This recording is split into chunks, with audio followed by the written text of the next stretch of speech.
Hey guys, Odin Wolf here, playing some more Battlefield 4 CTE on the Final Stand maps.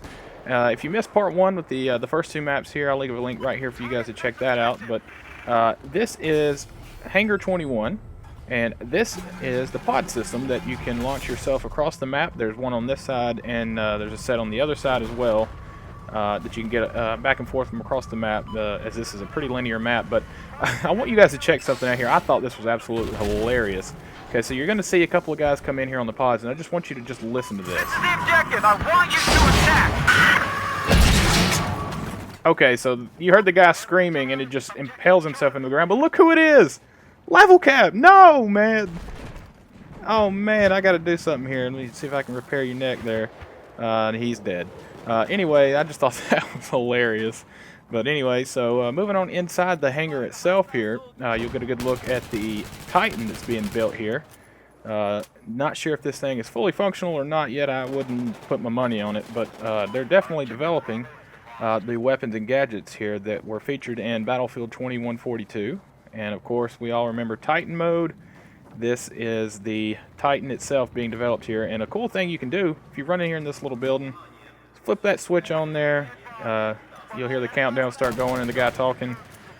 Give it a few seconds, you'll start hearing these babies rev up, and if you get lucky enough, man, it can be pretty entertaining, as you'll see here.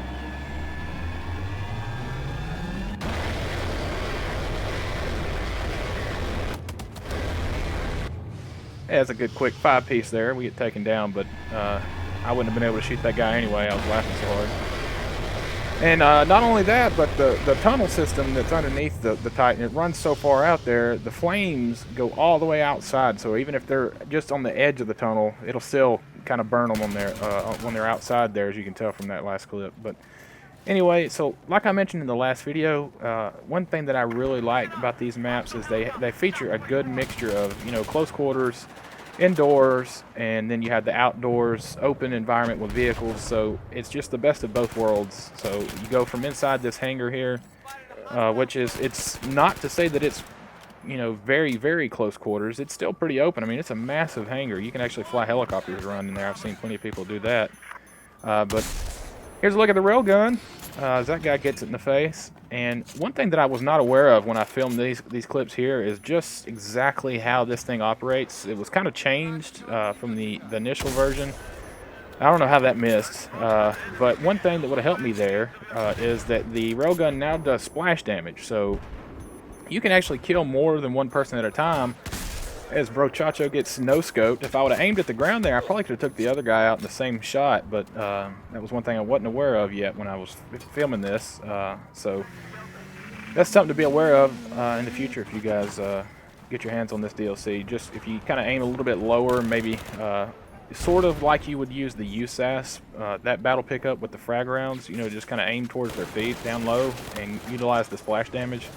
Might be a little bit better off, but anyway, not sure if I mentioned it or not, but this is the only night map in this DLC, and they've actually, it wasn't this way in the initial alpha test, I don't believe, but now that they've got it in beta test mode here, it actually has the sunrise comes up just almost identical to the way it is on Dawnbreaker.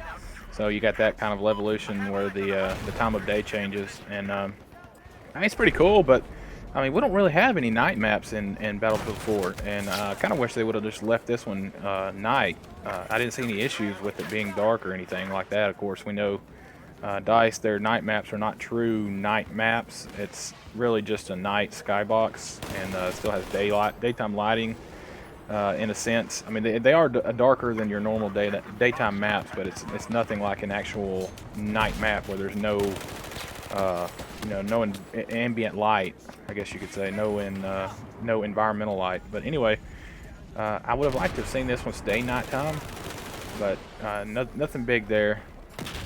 But I can't wait until we get to try out Rush on these maps, because I think this map here is going to be the one that it really takes it home with Rush, because it's such a linear style design, almost in the sense of, you know, Operation Metro and the old Domovan Peak design.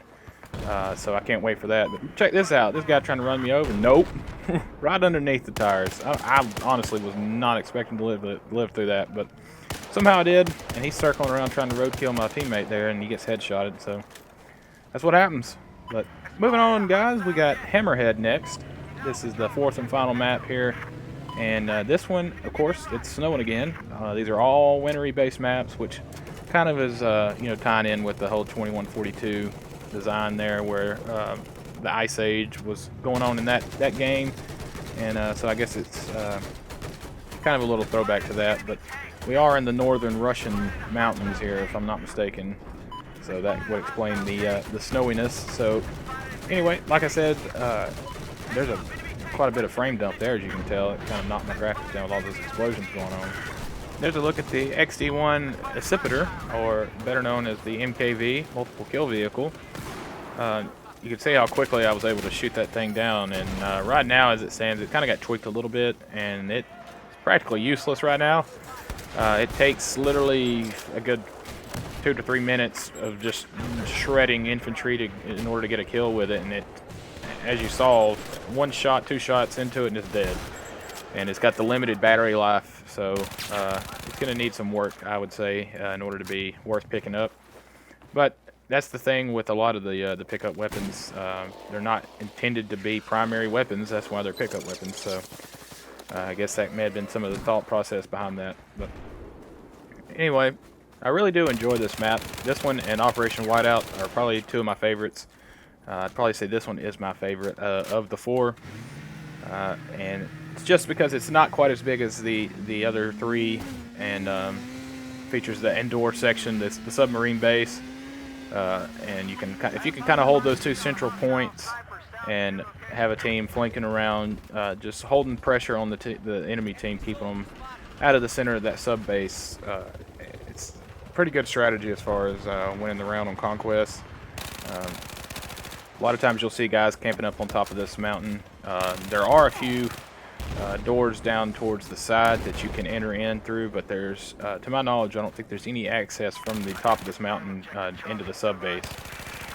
So, but having mentioned those side doors down there, this next clip, this is how you want to attack those. So you want to open the door, but you want to get that little side lane animation going, and there you go. You don't want to just stand there in the middle of the doorway, because there's usually a sniper or somebody standing there waiting to blow your head off, and if not, they may have C4 there. But check out the bend on this UCAV here. I knew there was a guy there, but I never saw him, and I just somehow got lucky and just kind of airbursted him there, I guess. But this last clip here, it's not really anything noteworthy, but I just thought it was kind of humorous, and I almost got inside there, but X Factor gets me with the miniguns on the transport chopper. So, of course, I mean, come on, it's all good fun, right? We got to return the favor here. So you want to spawn as quickly as possible, look for the nearest exit, and luckily I had one right here behind me. So we're going to take a run out here outside and look around, check things out. And then I'm looking around. I don't hear the chopper. It's not on my mini-map, so it crashed. So he's either dead or he bailed. So what the heck, we'll take a shot up here and just see what we can get. And there you go. So didn't get the kill feed there, as you a lot of times won't, but we got the payback, so he is dead. Anyway, thanks guys. That's going to pretty much wrap it up for this video. Be looking forward to some more Battlefield 4 videos in the future, as always, and I appreciate you guys watching, and I will catch you next time. Thanks.